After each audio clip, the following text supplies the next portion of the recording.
Hey guys welcome back. তো জয় হিন্দ সবাইকে। আমি যাচ্ছি দোকানে। আজকে একটু দেরি করে দিলাম দোকানে বৃষ্টি হওয়ার কারণে। মেঘের অবস্থা দেখতে পাচ্ছ খুবই খারাপ।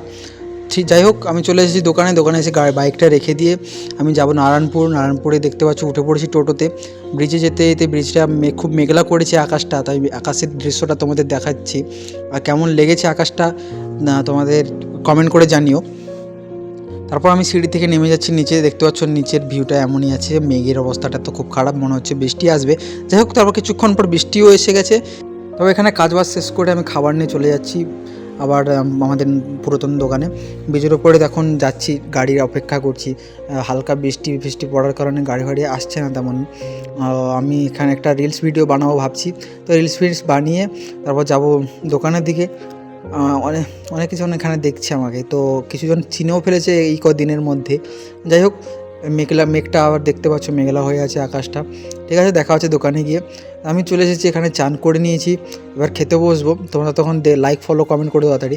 খেতে বসেছি, দেখতে পাচ্ছ এখানে আছে ভাত, ভেড়ু ভাজা, তো দুধ লাউয়ের চচ্চড়ি, আর ওখানে আছে মাংস। ঠিক আছে, আর এখানে আছে মাংস। তো আজকের খাবারটা জমে গেছে দুপুরে। তারপর আমি থালাওয়ালা ধোয়াধুয়ি করে মাছকে খাবার দিতে গেলাম। দেখতে পাচ্ছ কত মাছ পুকুরে। ঠিক আছে গাইজ, টাটা, দেখা হচ্ছে নেক্সট পার্টে। জয় হিন্দ, জয় ভারত, ভালো থেকো, সুস্থ থেকো।